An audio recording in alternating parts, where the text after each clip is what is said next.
Hey guys, so I'm gonna do a Raptors versus Cavaliers preview prediction video. The dryer's beside me and it's on, so if that's loud, then ignore that. And I'm also sick, so if you hear my voice being weird or whatever, or if I kind of cough or something, then that's why. I strep throat. It's it hurts a lot. It hurts a lot to swallow, so don't mind that. But yeah, so we're gonna get into the video now. I'm wearing my Raptors sweater because they better fucking win this round. If they don't fucking win this round, Anyway, so round one for the Raptors went, so game one in Toronto, because Toronto had a home court. I was going to say home ice. They had a home court, so they won the first game 114-106 to make it a 1-0 series lead.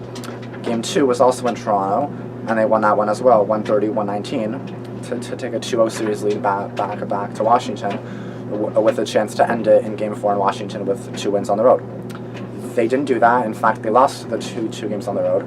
Game three, Washington won 122-103, which I mean you would expect because they're down 2-0, they have to do something at home, so they won 122-103 to make the series 2-1. Game four, my friend thought the Raptors were going to win. They did not. They ended up losing 106-98, and the series was tied 2-2. So I was kind of I did predict that it would be 2-2 round for 4. My friend thought it would be 3-1, and I was like, nope, because Washington, I heard, is really good at home.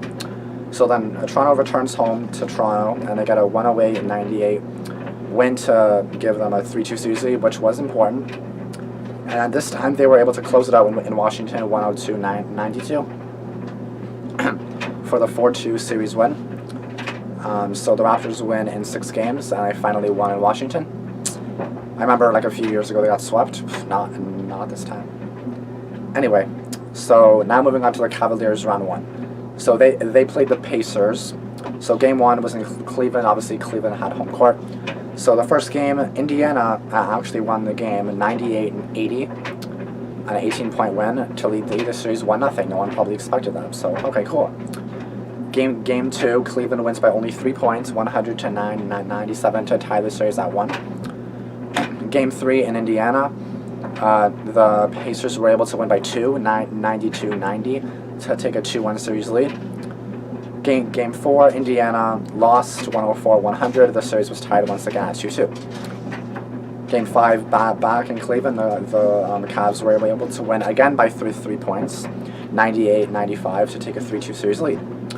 Then going back to Indiana, obviously the Pacers had to win. They did it very easily, 121-87, a dominant. Whatever. So a 121-87 win in Indiana to make it a 3-3 series. Then Game 7 today, the Cavs were able to win 105-101, and then they won the series 4-3. They won in 7. So Toronto won in 6, Cleveland won in 7. Toronto actually got more rest than the other team for once. So Toronto will have home court this series, which is different from the past years. So this is going to be the 3rd year in a row that the Raptors and the Cavaliers play. And then it's going to be the 2nd year in a row that the Raps and Cavs play in the 2nd round. So both times Cleveland took out Toronto. I think both times in 6 games, I don't know. So this year it's going to be different because this time it's 3rd time's the charm. Toronto also has home court.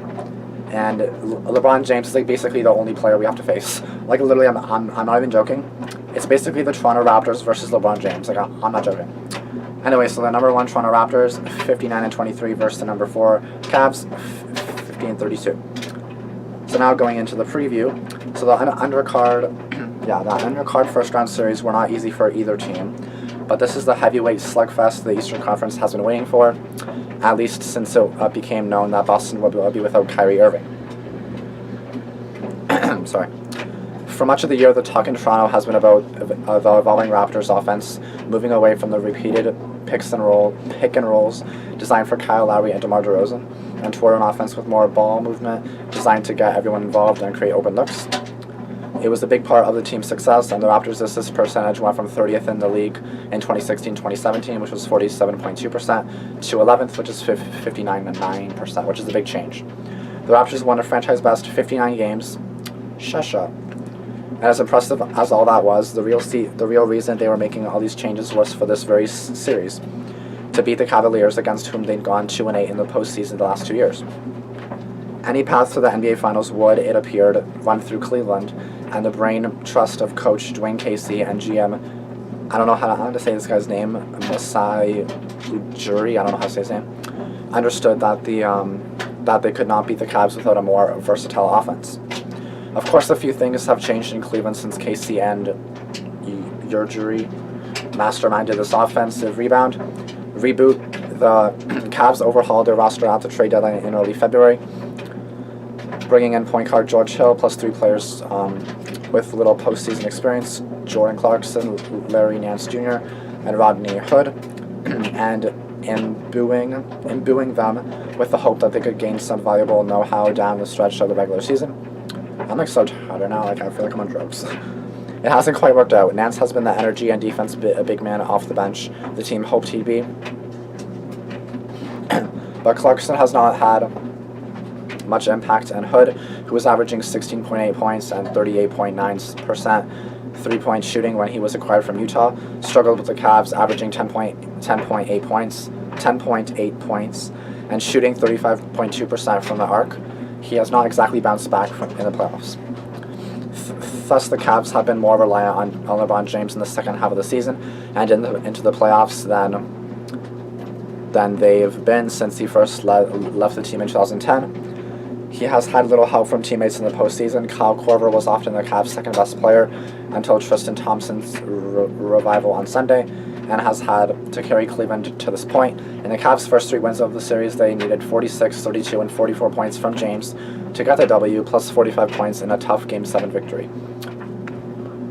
It's not quite the series that many thought it would be, but this should still be a memorable matchup with plenty of drama.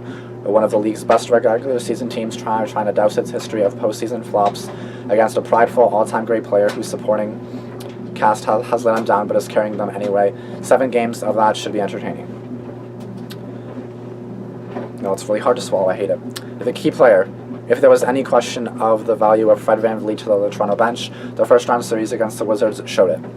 During the regular season, the Raptors bench was a stalwart for the team, able to flip games when the starters were off and wear teams down with unmatched depth. Their net rating was tops in the league, 8.3, and their effective field goal percentage, which adjusts for three-pointers, was third at 54.0.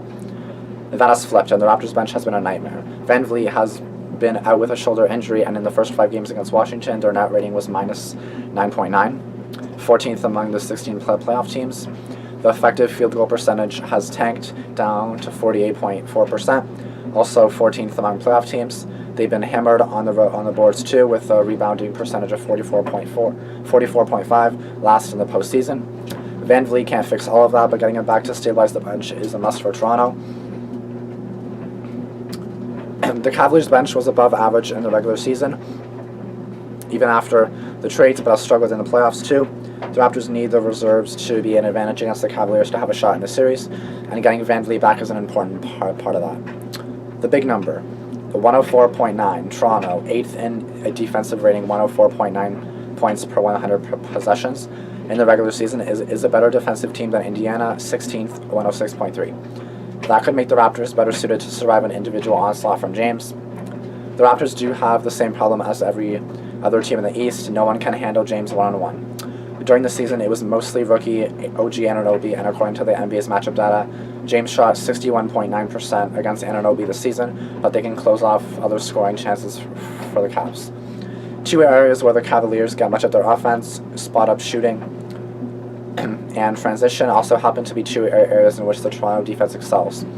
Cleveland was 4th in terms of percentage of possessions that came in transition, 17.5, and 7th in transition efficiency, 113 points, or 1.13 points per 100 possessions. The Raptors were number 1 in defending transition, though allowing 1.03 points per possession. And in spot-up shooting, the Cavs were tops in the league with 1.08 points per possession, while Toronto was 9th defending those shots at 0.99 points per possession. Cleveland has already been struggling in that department in the postseason, dropping to just 0.71 points per possession on spot-up shots. If those numbers all break in Toronto's direction, the Raptors' defense is in position to make James carry a heftier load than he can handle.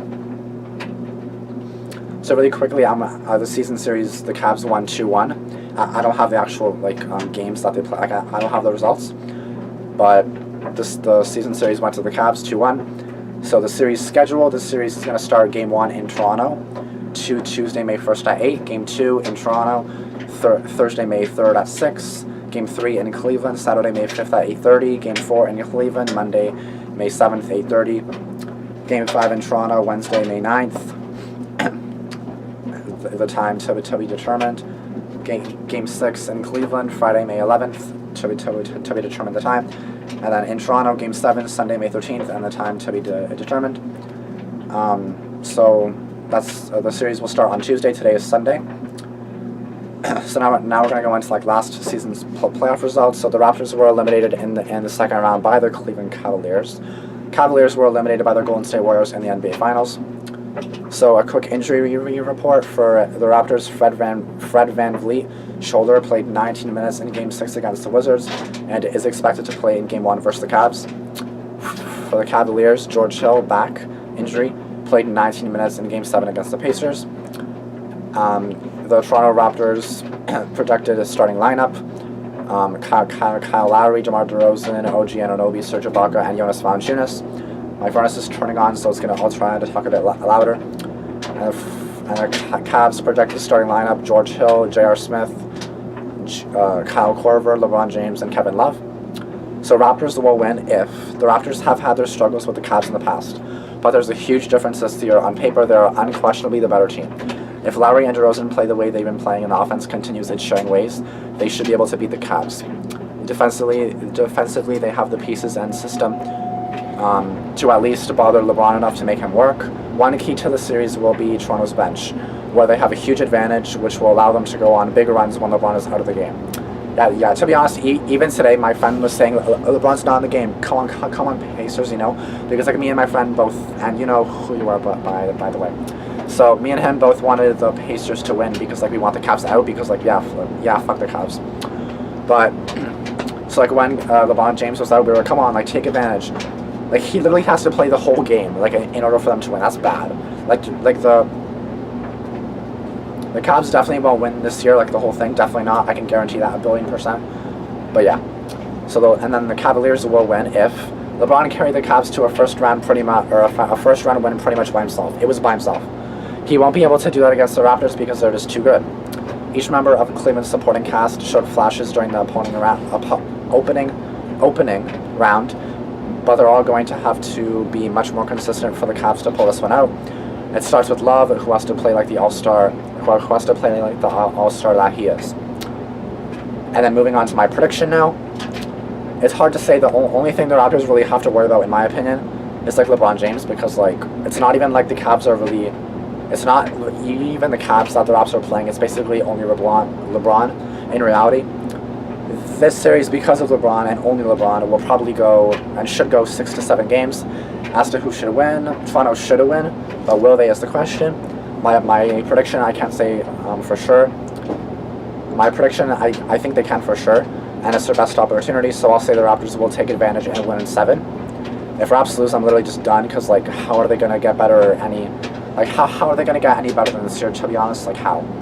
Anyway, I also didn't mention, like, the keys to the game. The keys to the game for the Cavs, it's basically the same thing for both teams. One, limit the turnovers. For the Raptors, they have to contain LeBron James, Kevin Love, whatever. The Cavs are going to have to, like, basically be good in, like, everything because like, they have to stop. Because, like, all the Raptors players are pretty good. So, I mean... they basically all have to like contain all the Raptors because like they're all good, especially the bench, and like Lowry, DeRozan, they have to like contain them. So basically, don't turn the ball over. You basically have to like, what else is there? Don't turn the ball over. Limit like limit the fouls if you can. Don't take stupid fouls. Don't and basically just like as long as you like contain the other players' things, then you should be okay.